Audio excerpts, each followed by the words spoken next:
Hello students.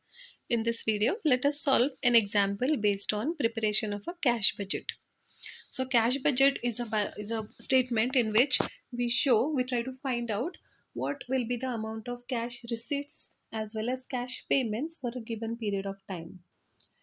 The most important objective of preparing a cash budget is to know whether at the end of a particular period there will be cash balance or cash deficit.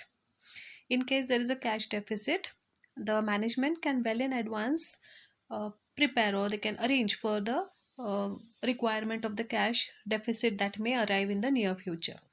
Okay, so the example is a company is expecting to have rupees 32,000 cash in hand on 1st April 2020, and it requires you to prepare a cash budget for 3 months from April to June 2020.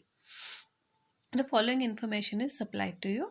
So there are months, sales are given in rupees, purchases, wages and the expenses. So months are from February to June. In the sales column we have sales for each month from Feb to June. So for the first month the sales are 70,000, then second month 80,000, April 96,000, May 1 lakh and June 1,20,000. The purchases are for Feb 44,000, March 56,000, April 60,000, May 68,000, June 62,000. Then the wages to be paid are for Feb 6,000, March 9,000, April 9,000, May 11,000 and June 14,000. Then the expenses for the month of Feb are 5,000, March 6,000, April 7,000, May 9,000 and June 9,000. Then other information is also given. So first point is period of credit allowed by suppliers is 2 months. Second, 25% of sales is for cash and the period of credit allowed to customers for credit sales is 1 month. Third, delay in payment of wages and expenses is 1 month. And the last point is income tax rupees 28,000 is to be paid in June 2020.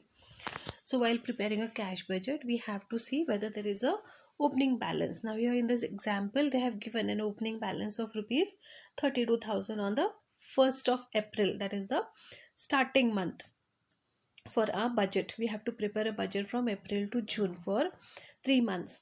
So in this budget, we will begin with the opening balance. Then to that we will be adding the estimated cash receipts. So cash receipts will be from the sales, cash sales, credit sales. If there are cash sales, immediately we'll get cash.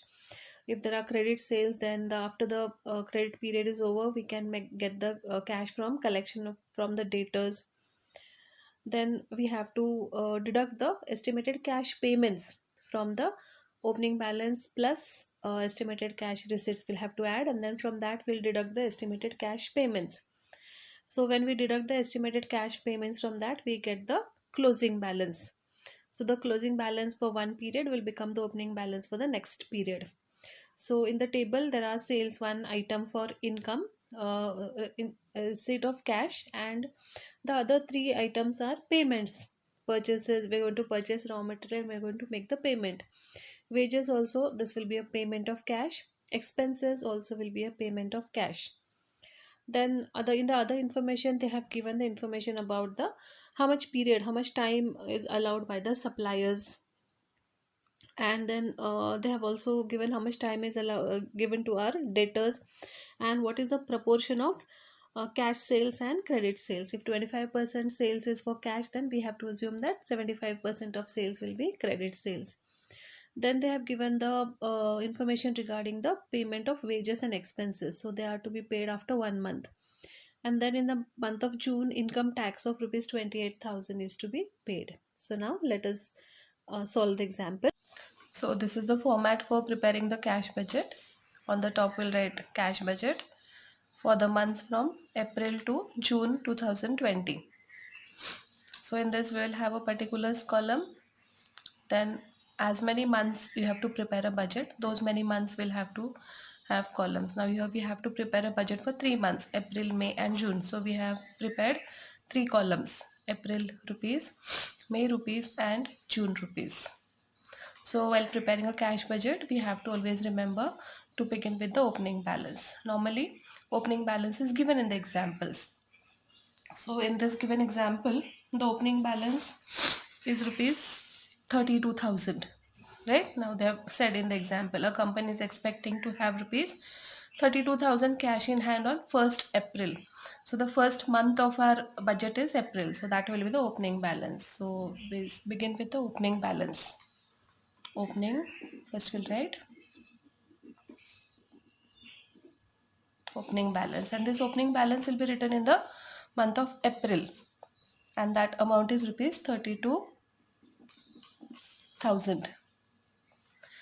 Then next is, to this opening balance we will add the estimated cash receipts, the amounts which are going to be received by the business. So here to this we'll add estimated or expected cash receipts. Now the first important cash receipt which a business receives is from its cash sales. Now in the given example, the sales are given for from Feb to June, sales are given, and we have to read the additional other information in that. The second point along with that we have to read. So in the second point it is mentioned that 25% of sales is for cash, and the period of credit allowed to customers for credit sales is 1 month.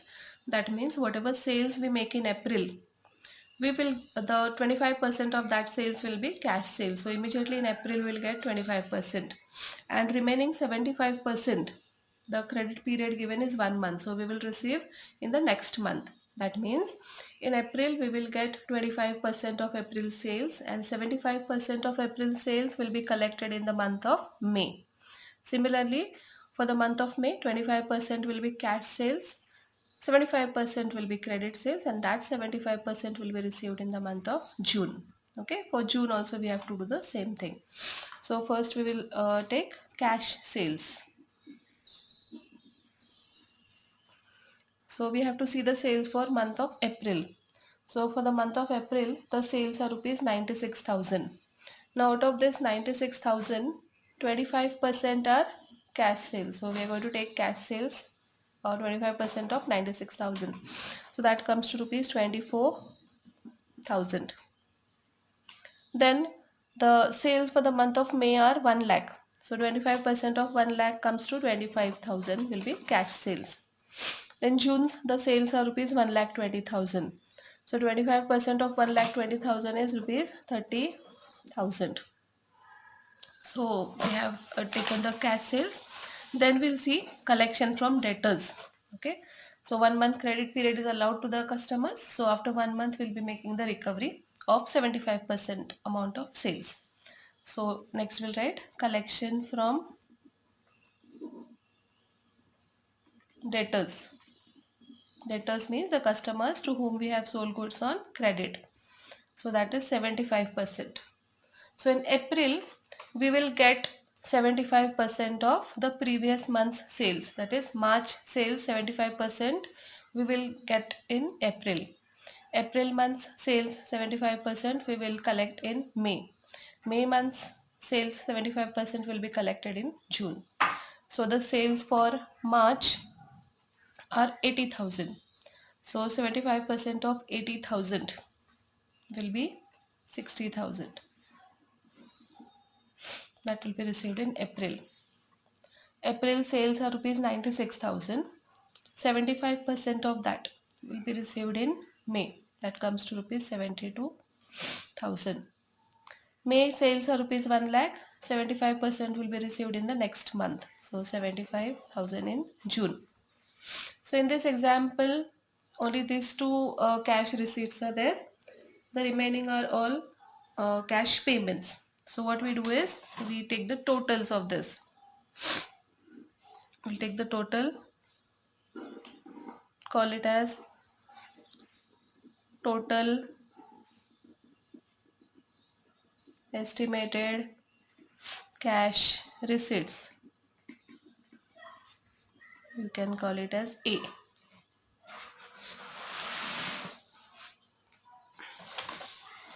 Now here we have to remember to take only the total of first month's cash receipts, because here the opening balance is missing. We'll be calculating it later for May and June.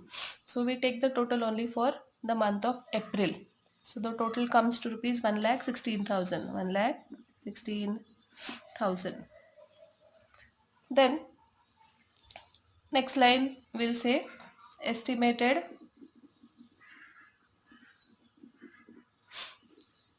cash payments. So now we'll have to take one by one all the cash payments. First we have to see the figures which are given in the table. So we have completed sales and then we go to the purchases. Now about purchases. Purchases means the credit purchases and cash purchases of the raw materials that are used for our production. So along with that we have to read the other information.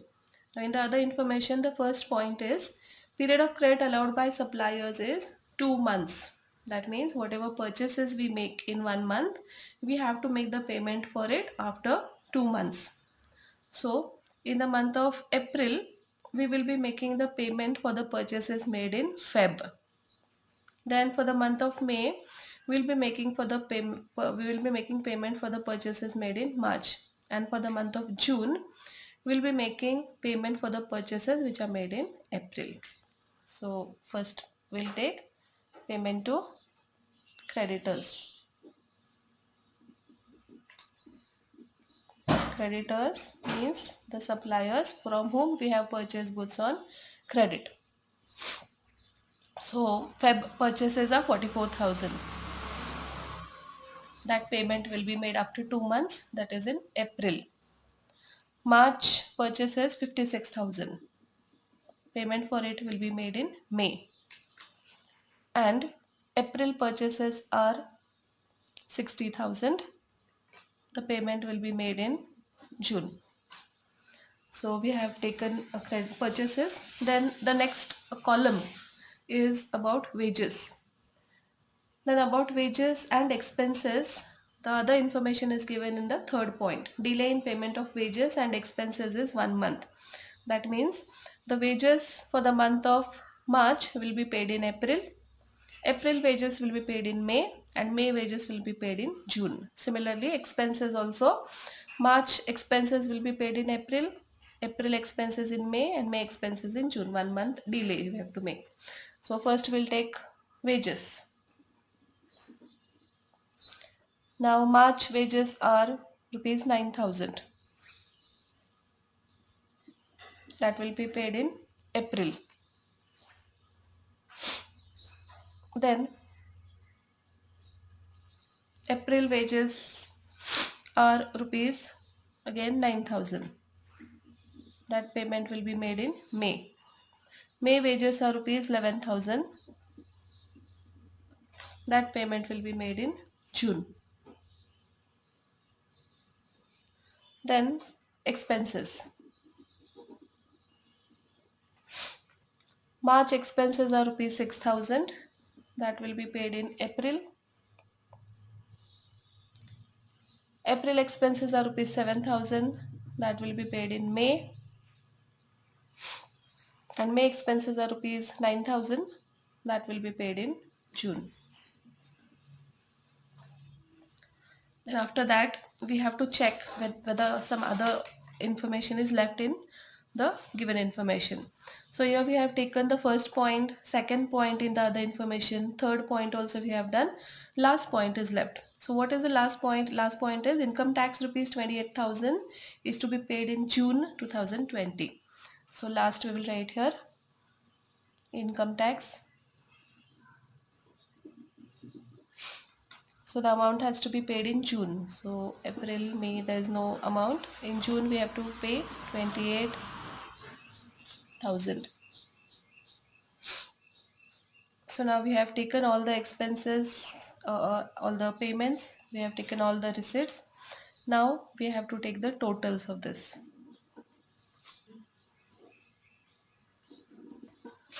Call it as total estimated cash payments. This we will say B. We'll call it as B. So now we'll take the totals of all 3 months, only the totals of the estimated payments. So for the April month, the total is rupees 59,000. May, the total comes to rupees 72,000. And June, the total is rupees 1,08,000. Now after doing this, the next step is to find out the closing balance. So next line we will say closing balance. So what is the closing balance? Closing balance is nothing but the total estimated cash receipts minus the total estimated cash payment. So what balance remains in hand at the end of a particular month, that will be called as the closing balance. So this is nothing but A minus B. So 1,16,000 minus 59,000, that comes to rupees 57,000. So this is the closing cash balance for the month of April. So we know that the closing balance for one period becomes the opening balance for the next period. That means the closing balance for the month of April will become the opening balance for the month of May. So 57,000 will become the opening balance for month of May. So now we can take the totals of the estimated cash receipts. So that comes to rupees 1,54,000. So 1,54,000 minus 72,000. The closing balance for the month of May will be rupees 82,000. So this 82,000 closing balance for the month of May will become the opening balance for the month of June. So we take it here, 82,000. Now we take the total of the cash receipts for the month of June. So it comes to rupees 1,87,000. And lastly, we find out the closing balance for the month of June. 1,87,000 minus 1,08,000. So that comes to rupees 79,000. So this is the solution for the numerical example on cash budget. So students, I hope you all have understood this example. We'll meet in the next video with some more examples on cash budget. Thank you.